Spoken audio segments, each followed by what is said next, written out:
By morning on January 3, the pumps had the water level sufficiently under control for us to take 2 hours rest in rotation. 3 जनवरी की सुबह तक pumps ने क्या कर दिया था, वाटर लेवल को सफिशिएंटली पर्याप्त मात्रा में अंडर कंट्रोल नियंत्रण में ला दिया था.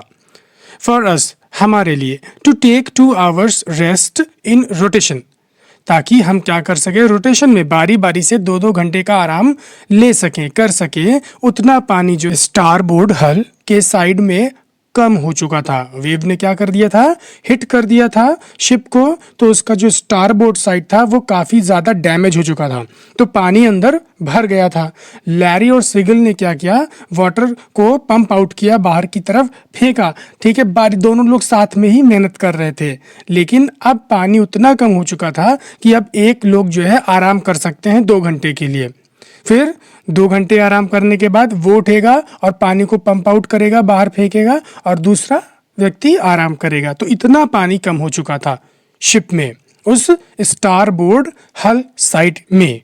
But still we had a tremendous leak somewhere below the water line, and on checking, I found that nearly all the boat's main rib frames were smashed down to the keel. We still had a tremendous leak somewhere. कहीं पर बहुत बड़ा leakage था.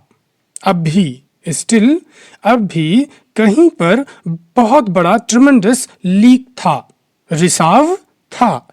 Below the water line, water line के नीचे. Water line क्या होता है, इसे हम बोलते हैं water line. Okay, on checking, और चेक करने पर, आई फाउंड, मैंने पाया, दैट कि नियरली लगभग all the boats main rib frames, boat की सारी जो मेन रिब फ्रेम्स हैं जिससे जहाज बनता है, जहाज का जो मेन ढांचा है, ठीक है, main rib frames, this is what main rib frame is. Okay, were smashed down, वो सब क्या थे, टूट चुके थे. टू द कील, कील तक. तो ये जो स्टार बोर्ड साइड है, यहाँ ये पूरा हिस्सा क्या हो गया था, टूट गया था. और कहाँ तक ये टूट गया था, कील तक, बिल्कुल जहाज का जो सबसे निचला हिस्सा है. ठीक है, ये जो निकला हुआ हिस्सा है, दिस इज कील, यहाँ तक पूरा डैमेज हो गया था वेव की वजह से. वेव इतना ज़्यादा बार बार कॉन्टिन्यूसली हिट करती चली जा रही थी कि शिप जो था वो क्या हो गया था, पूरी तरीके से डैमेज हो चुका था. In fact, there was nothing holding up a whole section of the starboard hull except a few cupboard partitions. असल में there was nothing holding up. वहाँ पर कुछ भी holding up के लिए था ही नहीं. कोई उस चीज को थाम ले, उस हिस्से को थाम ले. किस हिस्से को, a whole section of the starboard hull, जहाज का जो दायां हिस्सा है, स्टारबोर्ड हल है, उसको होल्ड अप करने के लिए कुछ भी नहीं बचा था. लकड़ी का जो रिब था वो पूरा टूट चुका था, तो वो जहाज किसके सहारे टिके. ठीक है, वो हिस्सा टूट गया है तो क्या हो जाएगा, पानी अंदर भर जाएगा, तो जहाज पूरा क्या हो जाएगा, कैप्साइज हो जाएगा, पलट जाएगा. तो उस हिस्से को थामने के लिए कुछ था ही नहीं. ठीक है, ये जो whole section of the starboard hull है, ये क्या है, ये पूरा डैमेज है, और पानी इधर ही से सब भर जाएगा अंदर. लकड़ियां सब टूट चुकी है नीचे की कील तक, तो इसको थामने के लिए कुछ नहीं है, होल्ड अप करने के लिए कुछ भी नहीं है, तो टिक नहीं सकता है. लेकिन ये किसकी वजह से टिका हुआ था, किसकी वजह से ये होल्ड अप था, except a few cupboard partitions, कुछ लकड़ियों की अलमारियों के खानों के अतिरिक्त कुछ भी नहीं बचा था जो उस होल सेक्शन ऑफ स्टारबोर्ड हल को होल्ड अप कर सके. ठीक है, थामे रहे सिवाय उन अलमारियों के, खानों के. We had survived for 15 hours since the wave hit. जब से वेव ने हमें हिट किया है, तब से हमको सर्वाइव किए हुए 15 घंटे हो चुके हैं. हमको जीवित बचे हुए 15 घंटे हो चुके हैं जब से वेव ने हमें हिट किया था. But Wave Walker wouldn't hold together long enough for us to reach Australia. लेकिन Wave Walker wouldn't hold together, Wave Walker टिक ना पाता. Wouldn't hold together, Wave Walker साबुत ना बच पाता लॉन्ग इनफ. ठीक है, उतनी देर फॉर अस, हमारे लिए, टू रीच ऑस्ट्रेलिया, हमें ऑस्ट्रेलिया वो रीच करा दे, इतना वो भाई टिक ना पाता. इतना ज़्यादा वो डैमेज हो चुका था वेव वॉकर कि वो ऑस्ट्रेलिया तक हमें पहुंचा दे, ये तो नामुमकिन था. I checked our charts and calculated that there were 2 small islands a few hundred kilometers to the east. और मैंने ये पाया कि टू द ईस्ट, पूर्व की तरफ, a few hundred kilometers, कुछ 100-200 की किलोमीटर की दूरी पर छोटे छोटे 2 आइलैंड्स हैं, छोटे छोटे 2 द्वीप हैं. इतना मुझे पता चला जब मैंने चार्ट वगैरह चेक किया एंड कैलकुलेट किया. One of them oil Amsterdam was a French scientific base, और उनमें से जो एक था आयल एम्स्टरडैम, वो एक फ्रेंच साइंटिफिक बेस था। फ्रेंच साइंटिस्ट का वो क्या था, एक कैंप था, बेस था। Our only hope was to reach these pin pricks in the vast ocean, हमारी एकमात्र जो उम्मीद थी इन छोटे छोटे बिंदुओं तक पहुंचना। ये छोटे छोटे पिन प्रिक्स कौन से, इन द वास्ट ओशन, विशाल समुद्र में इन छोटे छोटे पिन प्रिक्स, छोटे छोटे बिंदुओं तक पहुंचना ही हमारी एकमात्र आशा थी। पिन प्रिक्स का मतलब सुई से जब हम किसी चीज को प्रिक करते हैं, उसको चुभोते हैं, तो जितना छोटा सा निशान बनता है ना सुई के चुभोने से, समझिए उतना ही छोटा आइलैंड था वो, इसलिए यहाँ पर पिन प्रिक्स बोला गया है। ठीक है, पिन प्रिक्स का मतलब क्या, बहुत ही छोटे छोटे बिंदु। और विशाल सागर में ये छोटे से जो आइलैंड है ये क्या है, बिंदु ही तो है। But unless the wind and seas abated, लेकिन जब तक कि हवा और जो समुद्र है वो कम नहीं हो जाता है, वो थोड़ा सा थम नहीं जाता है, so we could hoist sail, ताकि हम अपनी सेल को क्या कर सके, फहरा सके। सेल लगाने से जहाज में मूवमेंट स्टार्ट हो जाएगा। सेल क्या, जो कपड़े का बहुत बड़ा सा ये है सेल आपका। Our chances would be slim indeed, हमारे जो चांसेस हैं, हमारे जो मौके हैं वो वाकई में, इंडीड मीन्स वाकई में बहुत ही कम होते।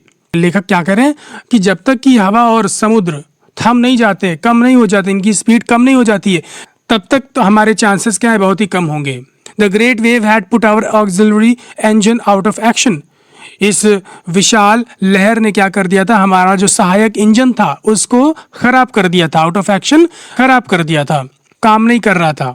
On January 4 after 36 hours of continuous pumping, 36 घंटे लगातार पंपिंग करने के बाद 4 जनवरी को we reach the last few centimetres of water, अब बस कुछ ही सेंटीमीटर पानी क्या था, बचा था। इतना पानी हमने कम कर दिया था, केवल जो पैर के जो टखने होते शायद वहां तक पानी अब बचा था। Now we had only to keep pace with the water still coming in, अब हमको बस अपनी पेस को बनाए रखना था विद द वाटर, उस पानी के साथ जो स्टिल कमिंग इन, जो अभी अंदर आ रहा था। जितना पानी अब अंदर आ रहा था बस हमें उतने ही पानी को बाहर फेंकना था, अब बस इतना काम करने को था। We could not set any sail on the main mast, हम जो मुख्य मस्तूल है उस पर हम कोई भी सेल नहीं लगा सकते थे। Pressure on the rigging would simply pull the damaged section of the hull apart, अगर हम सेल लगाते, ठीक है, तो क्या होता भाई, सेल लगाने के लिए क्या करना पड़ता है, जो रिग होती है जहाज का, जो रस्सियां होती हैं, उन रस्सियों पर प्रेशर आएगा। अब प्रेशर आएगा और रस्सियां बंधी किससे होती है, जो जहाज का जो बिल्कुल किनारे वाला हिस्सा होता है जहां पर रस्सियां बांधे होते हैं, इस हिस्से पर प्रेशर आएगा, और प्रेशर आएगा तो फिर ये हिस्सा टूट जाएगा, क्योंकि ऑलरेडी सब कुछ बहुत ही कमजोर है। तो प्रेशर ऑन द रिगिंग, रस्सियों पर अगर प्रेशर आएगा तो इसका सिंपली मतलब होगा pull the damaged section of the hull apart, जो हल है, जो ढांचा है जहाज का, वो भी कौन सा, डैमेज्ड सेक्शन ऑफ द हल, हल का जो डैमेज्ड सेक्शन है जिसमें नुकसान हो गया है, वो पुल अपार्ट, वो फट जाएगा, टूट जाएगा, बिखर जाएगा। So we hoisted the storm jib, इसलिए हमने क्या किया, स्टॉर्म जिप को हॉइस्ट किया, फहराया, एंड हेडेड फॉर, और बढ़ चले for where I thought the 2 islands were, जहां हमें लगा था, जहां हमें लगता था 2 आइलैंड्स होंगे। Mary found some corned beef, Mary को कुछ नमकीन बीफ मिला, beef means cow meat, and cracker biscuits, और जो करारे एकदम बिस्किट होते हैं वो उसे मिले, ढूंढा उसने। एंड वी एट, और हमने खाया, our first meal in almost 2 days, लगभग 2 दिनों में हमने अपना पहला भोजन किया। But our respite was short lived, लेकिन हमारी जो राहत का जो पल था, समय था, ये बहुत ही कम था, शॉर्ट लिव, ये ज्यादा देर का नहीं था। एट 4 PM 4 बजे black clouds began building up behind us, काले काले घनेरे बादल वो हमारे पीछे बढ़ने लगे थे। Within the hour the wind was back to 40 knots and the seas were getting higher, 1 घंटे के अंदर ही जो हवा थी वो 40 नॉट की स्पीड पर वापस आ चुकी थी। कहने का तो स्पीड क्या थी, वो और भी ज्यादा बढ़ गई थी। नॉट्स क्या, जो हम विंड को मापने का, मेजर करने का यूनिट होता है, उसको हम नॉट बोलते हैं। 40 नॉट की स्पीड पर वापस हवा आ गई थी। And the seas were getting higher, और जो सागर में जो लहरें थी, जो समुद्र था, वो खूब ऊंचे ऊंचे उठ रहा था। The weather continue to deteriorate throughout the night, जो मौसम था वो पूरी रात, थ्रू आउट द नाइट, पूरी रात, कंटिन्यू टू डिटोरेट, पूरी रात जो वेदर है वो खराब होता ही रहा। And by dawn on January 5, और 5 जनवरी की सुबह तक, भोर तक, our situation was again desperate, हमारी जो सिचुएशन है वो फिर से नाजुक हो गई। When I went in to comfort the children, और जब मैं नीचे बच्चों को ढांढस बंधाने के लिए गया, जॉन ने पूछा, daddy are we going to die, क्या हम मरने वाले हैं? I try to assure him, मैंने उसको आश्वासन देने की कोशिश की, उसको दिलासा दिया कि वी कुड मेक इट, ना हम सफल होंगे, वी कुड मेक इट, कि हम कर सकते हैं, हम सफल होंगे। मेक इट मतलब क्या होता है? To succeed in doing something, किसी चीज को करने में सफल हो जाना, then we use make it. But daddy, he went on, उसने कहना जारी रखा, उसने कहा, daddy we aren't afraid of dying if we can all be together, you and mummy, Sue and I. Daddy, हम मरने से नहीं डरते हैं अगर हम सब साथ में रह सकते हैं। अगर हम सब साथ हैं तो मरने से कैसा डर? आप हो, मम्मा है, स्यू है और मैं हूँ, हम सब साथ में हैं, तो मरने से कैसा डर? I could find no words with which to respond, मेरे को शब्द ही नहीं मिल सके जिनसे मैं रिस्पॉन्ड करता इस बात का। But I left the children's cabin determined to fight the sea with everything I had. लेकिन मैंने क्या किया? बच्चों के कक्ष को, कैबिन को, कमरे को छोड़ दिया, वहां से निकल आया, डिटरमिन्ड, इस डिटर्मिनेशन के साथ, इस दृढ़ इच्छा शक्ति के साथ, to fight the sea with everything I had, हर वो चीज जो मेरे पास थी उसके साथ सी से फाइट करने के लिए डिटरमिन्ड होकर के, दृढ़ होकर के बच्चों के कैबिन से मैं निकला। To protect the weakened starboard side, weakened starboard side को प्रोटेक्ट करने के लिए, कमजोर पड़ चुके दाएं हिस्से को बचाने के लिए, I decided to heave to, मैंने घसीट करके रोकने का निर्णय लिया, जहाज को घसीट करके रोकने का मैंने डिसाइड किया। और वो कैसे किया? विद द अनडैमेज्ड पोर्ट हल फेसिंग द ऑनकमिंग वेव्स, आने वाली लहरों की तरफ जो क्षति रहित बायां हिस्सा है, ढांचा है जहाज का, उसको सामने कर देना, आने वाली लहरों की तरफ अनडैमेज्ड पोर्ट हल को कर देना। और वो भी कैसे? Using an improvised sea anchor of heavy nylon rope and 220 litre plastic barrels of paraffin. और वो कैसे करना? आने वाली लहरों की तरफ अनडैमेज्ड पोर्ट हल को, नुकसान रहित, क्षति रहित बाएं हिस्से को कर देना। वो कैसे किया? यूज करके, क्या यूज करके? एन इम्प्रोवाइज्ड सी एंकर, एक बनाया सी एंकर बनाया वहीं पर जहाज पर ऑन द स्पॉट, ठीक है, लंगर बनाया, ऑफ हैवी नायलॉन रोप, भारी भरकम नायलॉन की रस्सी का, एंड 2 और 2 22 लीटर के plastic barrels of paraffin, paraffin के 2 22 लीटर के प्लास्टिक बैरल्स को, बैरल क्या होता है? दिस इज बैरल, ठीक है, ड्रम टाइप का, लकड़ी का, इसको यूज किया और भारी भरकम नायलॉन की रोप को यूज किया और उससे क्या किया? सी एंकर बनाया, उसको सी में डाला और उससे क्या हुआ?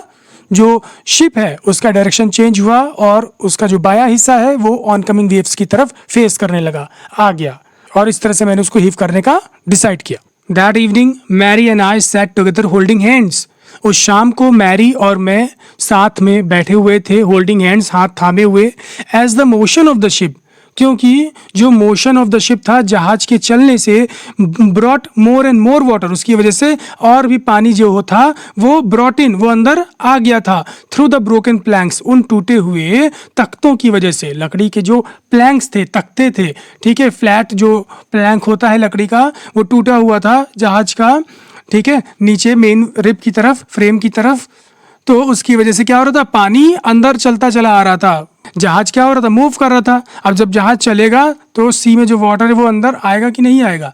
और ऐसे क्या होगा? जब जहाज मूव नहीं करेगा तो पानी थोड़ा कम आएगा, आएगा लेकिन कम आएगा, लेकिन चलने से पानी और ज्यादा आएगा।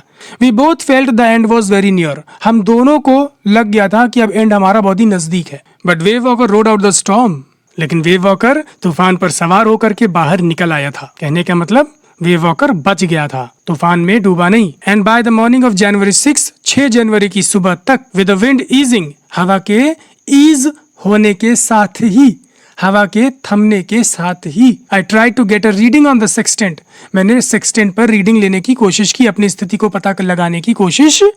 Back in the chart room में वापस नीचे जब मैं गया तो मैंने क्या किया? I worked on wind speeds, मैंने हवा की जो स्पीड थी उस पर काम किया। चेंजेस ऑफ कोर्स, जो रास्ते थे उनके बदलाव पर, परिवर्तन पर काम किया। ड्रिफ्ट, जो ड्रिफ्ट थी, लहर थी, एंड करंट, जो धारा थी, ठीक है, समुद्र की, इन एन एफर्ट, इस प्रयास में, इन सब चीज़ों पर मैंने क्या किया? काम किया। विंड पर की स्पीड्स पर, चेंजेस ऑफ कोर्स पर, ड्रिफ्ट पर और करंट पर मैंने काम किया। किस लिए काम किया? In an effort to calculate our position, अपनी पोजीशन को कैलकुलेट करने के प्रयास में मैंने क्या किया, विंड स्पीड्स पर, चेंजेस ऑफ कोर्स पर, ड्रिफ्ट और करंट पर काम किया। इन सारी चीज़ों पर मैंने गणना की और क्या पता चला, the best I could determine, सबसे बेहतर जो मैं डिटरमाइन कर सका वो ये कर सका कि we were somewhere in 150,000 kilometres of ocean looking for a 65 kilometre wide island. और सबसे बेहतर जो मैं ये निर्धारित कर पाया वो ये कर पाया कि हम 150,000 किलोमीटर के विशाल समुद्र के बीच में कहीं पर हैं और तलाश कर रहे हैं लुकिंग फॉर 65 किलोमीटर चौड़े आइलैंड की। ये मैं पता कर सका। अब बस हमारा काम ये था कि अपने टूटे डैमेज्ड शिप के साथ किसी तरह से हम उस आइलैंड पर पहुंच जाएं, सदर्न इंडियन ओशन में उस आइलैंड की तरफ हम पहुंच जाएं जो कि 65 किलोमीटर वाइड था। While I was thinking Sue moving painfully joined me, और जब मैं ये सब सोच रहा था स्यू जो है वो बहुत ही पेनफुली चल करके जॉइंड मी, मेरे पास आई। The left side of her head, उसके सिर का जो बायां हिस्सा था, वाज नाउ वेरी स्वॉल्न, बहुत ही ज्यादा सूज गया था। And her blackened eyes narrow to slits, और अब जिसकी जो काली आंखें थी वो बिल्कुल क्या हो गई थी, नैरोड टू स्लिट्स, बिल्कुल नैरो हो गई थी, सकरी हो गई थी, टू स्लिट्स, दरार होता नहीं है, बिल्कुल वैसी हो गई थी। अब आंखें बिल्कुल खुली नहीं रही थी, बिल्कुल स्लिट की तरह थी, हल्की हल्की दरार जो होती वैसे ही उसकी आंखें दिख रही थी। उन दरारों से वो देख सकती थी बस हल्का हल्का। She gave me a card, उसने मुझे कार्ड दिया, एंड शी हैड मेड, जो उसने बनाया था। जब हम लोग तूफान से लड़ रहे थे तो उसे पता था कि हम लोग मरने ही वाले हैं, हमको भी पता था कि हाँ हम कभी भी कुछ भी हो सकता है। तो वो नीचे अपने कैबिन में बैठी हुई थी, ठीक है, और उस छोटे से कार्ड पर ड्राइंग कर रही थी, कैरिकेचर बना रही थी। On the front she had drawn caricatures of Mary and me with the words, और बिल्कुल उसके फ्रंट पेज पर, उस कार्ड के बिल्कुल ऊपर उसने क्या ड्रॉ कर रखा था, उसने caricatures of Mary and me, Mary और मेरा, उसने उस पर कैरिकेचर, एक कार्टून बनाया हुआ था विद द वर्ड्स, इन शब्दों के साथ। किन शब्दों के साथ? Here are some funny people, यहाँ देखो कुछ फनी लोग हैं। Did they make you laugh, क्या इन लोगों ने आपको हंसाया? I laughed a lot as well, मेरे को तो भाई बहुत हंसी आई। इनसाइड वाज अ मैसेज, और अंदर एक मैसेज भी था। Oh how I love you both, कितना प्यार करती हूँ मैं आप दोनों से। So this card is to say thank you, इसलिए ये जो कार्ड है ये किस लिए है? आपको धन्यवाद देने के लिए। And let's hope for the best, उम्मीद करते हैं बढ़िया ही होगा। ये चीज़ उस पर लिखी थी, और इसको पढ़ने के बाद मेरे मन में क्या आया? Somehow we had to make it, किसी ना किसी तरह से हमको सफलता हासिल करनी ही थी। ये चीज़ मेरे मन में आई। I checked and rechecked my calculation, मैं उठा, अपनी कैलकुलेशन को चेक किया, रीचेक किया। We had lost our main compass, हमारा जो मेन कंपस था, दिशा सूचक यंत्र था, वो खो चुका था। And I was using a spare, और मैं एक जो स्पेयर था जो बचा हुआ था उसको यूज कर रहा था, which had not been corrected for magnetic variation, जिसको मैग्नेटिक वेरिएशन के लिए करेक्ट नहीं किया गया था। मैग्नेटिक वेरिएशन जो चुंबकीय परिवर्तन होते हैं, उन चीज़ों के लिए करेक्ट नहीं किया गया था, जिनसे हम एग्जैक्टली डायरेक्शन पता कर सकते हैं हम लोग कहाँ पर पहुँचे हैं। ये सारी चीज़ें, कहने का मतलब एक तरह से थोड़ा सा उसमें गड़बड़ी थी। आई मेड एन अलावेंस, मैंने इस चीज़ को अपने दिमाग में रख लिया था, ठीक है, इस चीज़ को एक्सेप्ट कर लिया था कि हाँ कुछ गणनाएं, कैलकुलेशन जो है थोड़ा सा गलत हो भी सकती हैं। And another estimate of the influence, और एक दूसरा एस्टिमेट मैंने ये भी लगा रखा था, of the influence of the westerly currents, जो पश्चिमी लहरें, हवाएं चल रही हैं, उनका भी प्रभाव पड़ेगा हमारे जहाज के ऊपर, ये अंदाज़ा मैंने लगा रखा था। विच flow through this part of the Indian ocean, जो कि इस हिंद महासागर के हिस्से में बह रही है। उन वेस्टर्ली करंट्स का जो प्रभाव है उसका भी मैंने अंदाज़ा लगा रखा था। अबाउट 2 PM, लगभग 2 बजे, आई वेंट ऑन डेक, मैं डेक पर गया, and asked Larry to steer a course of 185 degrees, और मैंने लैरी से कहा कि जहाज को 185 डिग्री के मार्ग पर मोड़ो। इफ वी वर लकी, अगर हम लकी हुए, I told him with a conviction, मैंने एक विश्वास के साथ उससे कहा, आई डिड नॉट फील, जिसको मैं नहीं महसूस कर रहा था, और क्या कहा कि he could expect to see the island at about 5 PM, कि वो 5 बजे तक आइलैंड को एक्सपेक्ट कर सकता है, वो 5 बजे तक आइलैंड को देखने का एक्सपेक्टेशन कर सकता है। ये मैंने उससे बहुत ही कन्विक्शन के साथ कहा, जिसको मैं खुद नहीं महसूस कर रहा था। Then with a heavy heart, फिर बहुत ही भारी मन के साथ, आई वेंट बिलो, मैं नीचे गया, क्लाइम्ड ऑन माई बंक, अपनी बंक पर मैं चढ़ा, एंड अमेजिंगली डोज्ड ऑफ, और आश्चर्यजनक रूप से मैं सो गया। जैसे ही गया, ऊपर बैठा, मैं बंक के ऊपर लेट गया, तुरंत आंख लग गई मेरी। When I woke it was 6 PM, और जब मैं जगा तो 6 बज गया था। एंड ग्रोइंग डार्क, और घना अंधेरा छा रहा था। आई न्यू, मेरे को पता था, we must have miss the island, हम पक्का आइलैंड को मिस कर चुके हैं, हमने पक्का ही आइलैंड को मिस कर दिया है, बेशक। And with the sail we had left, और जो सेल हमारे पास बचा हुआ था, we couldn't hope to beat back into the westerly winds, उन पश्चिमी हवाओं से टकराना, मुकाबला करना, बीट बैक करना, इसकी वी कुडंट होप, हम इसकी उम्मीद ही नहीं कर सकते थे। एट दैट मोमेंट, उस क्षण, a tousled head appeared by my bunk, एक झबरीले बालों वाला सिर अपीयर्ड बाय माई बंक, मेरे बंक के पास आया। वैसा सिर जिस पर बाल क्या हो, बहुत ही झबरीले हो, एकदम फैले हो, बिखरे हो, तो वैसा एक सिर मेरे बंक के पास प्रकट हुआ। कैन आई हैव अ हग, क्या मैं गले लग सकता हूँ? जोनाथन आस्क्ड, जोनाथन ने पूछा।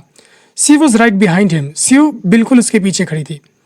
Y am I getting a hug now, I asked, मैंने पूछा, मुझे क्यों गले लगाया जा रहा है भाई? Because you are the best daddy in the whole world, क्योंकि आप दुनिया के सबसे अच्छे डैडी हैं, एंड द बेस्ट कैप्टन, और सबसे बढ़िया कैप्टन है आप। माई सन रिप्लाइड, मेरे बच्चे ने जवाब दिया। Not today John, I am afraid, मुझे नहीं लगता कि आज हूँ मैं। आई एम अफ्रेड का मतलब मैं भयभीत हूँ, ये हिंदी हो गई इसकी लिटरल, लेकिन स्पीकिंग में क्या करते हैं, जब हम बात करते हैं तो हम बहुत ही पोलाइट वे में, जब हमें कुछ कहना होता है तो आई एम अफ्रेड ये हम बोलते हैं। Not today John, I am afraid, मुझे नहीं लगता जॉन आज मैं कोई बेस्ट डैडी हूँ। वाई, यू मस्ट बी, क्यों? आपको होना चाहिए भाई, आप हैं।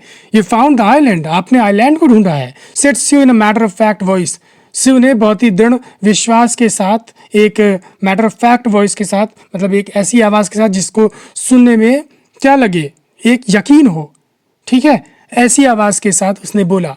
क्या बोला? यू फाउंड द आइलैंड, आपने आइलैंड को ढूंढा है। वॉट, क्या? आई शाउटेड, मैं चिल्लाया। It's out there in front of us, they chorused as big as a battleship, तो दे कोरस्ड, वो एक सुर में बोले जोर से, it's out there in front of us, ठीक हमारे सामने, बिल्कुल बाहर। As big as a battleship, एक बैटल शिप जितना बड़ा, ठीक हमारे सामने है। इट्स आउट देयर, वहां बाहर, इन फ्रंट ऑफ अस, हमारे सामने है भाई।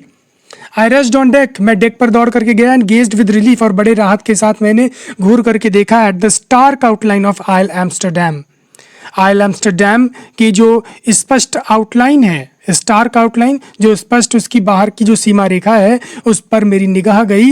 गेज्ड विद रिलीफ, और बड़े ही राहत के साथ मैंने उस एम्स्टरडैम की, उस आइल एम्स्टरडैम की स्टार्क आउटलाइन को घूरा। उसकी जो दूर से जब देखो तो जहाँ आइलैंड का जो किनारा होता है, उसको देख करके मुझे बहुत ही ज़्यादा राहत मिली। It was only a bleak piece of volcanic rock, और ये था क्या? ये एक ब्लीक पीस था, एक उजाड़ पीस था, ऑफ वॉल्केनिक रॉक, ज्वालामुखी की चट्टान का एक उजड़ा हुआ स्थल था, टुकड़ा था। विद लिटिल वेजिटेशन, और जहाँ पर बहुत ही कम वनस्पति, बहुत ही कम पेड़ पौधे थे। The most beautiful island in the world, लेकिन ये था क्या? संसार का सबसे सुंदर आइलैंड था। इतने बड़े सागर में अगर आपको एक छोटा सा आइलैंड मिल जाए, छोटी सी ज़मीन मिल जाए, भले ही वो bleak piece of volcanic rock हो, भले ही वहाँ पर लिटिल वेजिटेशन हो, लेकिन वो दुनिया का सबसे सुंदर आइलैंड होगा कि नहीं होगा? जब भूख लग रही हो तो आपको 2 दिन पुरानी रोटी भी मिल जाएगी, तभी वो क्या होगी? जन्नत से कम नहीं होगी, वो सबसे बेस्ट चीज़ होगी। तो ठीक उनके लिए भी वो आइलैंड क्या था? मोस्ट ब्यूटीफुल आइलैंड था पूरी दुनिया का। वी एंकर्ड ऑफ शोर फॉर द नाइट, हम रात भर के लिए ऑफ शोर, तट के बिल्कुल किनारे हमने लंगर लगा लिया था। हम तुरंत वहाँ पर पहुँच नहीं गए थे, हम वहीं बिल्कुल किनारे रुक गए थे, ठीक है, जहाज को रोक दिया था, और समुद्र में ही हम आराम करने लगे थे। And the next morning all 28 inhabitants of the island cheered as they helped us ashore, और अगली सुबह कुल 28 निवासियों ने, उस आइलैंड पर रहने वाले 28 इनहेबिटेंट्स ने, निवासियों ने, ऑफ द आइलैंड, उस आइलैंड के, चीयर्ड, उन्होंने हमें चीयर कर दिया, खुश कर दिया, प्रसन्न कर दिया, as they helped us ashore, क्योंकि उन्होंने तट पर पहुंचाने में हमारी सहायता की। With land under my feet again, और फिर से जमीन मेरे पाँव के तले थी।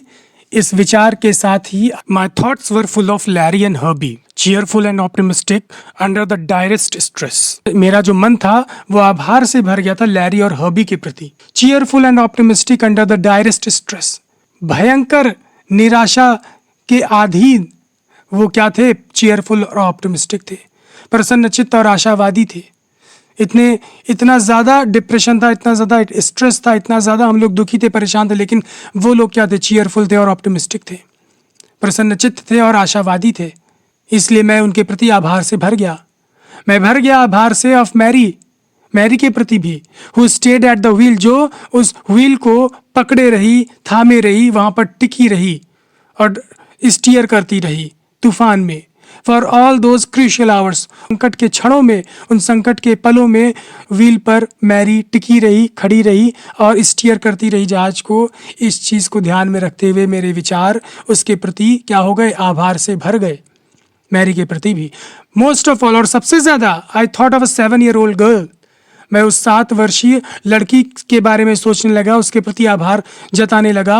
Who did not want us to worry about a head injury, जो नहीं चाहती थी कि हम हेड इंजरी के बारे में चिंता करें, उसके सिर में जो चोट लगी है उसके बारे में हम चिंता करें, वो नहीं चाहती थी। वो चाहती थी कि बस जहाज किसी तरह बचे और हम सब सुरक्षित सही सलामत आइलैंड पर पहुंच जाएं। वो head injury which subsequently took 6 minor operations to remove a recurring blood clot between skin and skull, वो हेड इंजरी जिसको सब्सिक्वेंटली बाद में, जिसमें 6 छोटे छोटे टाँके लगे, ऑपरेशन हुए to remove a recurring blood clot, बार बार बन जाने वाले खून के थक्के को रिमूव करने के लिए 6 छोटे छोटे टाँके लगाए गए बिटवीन स्किन एंड स्कल।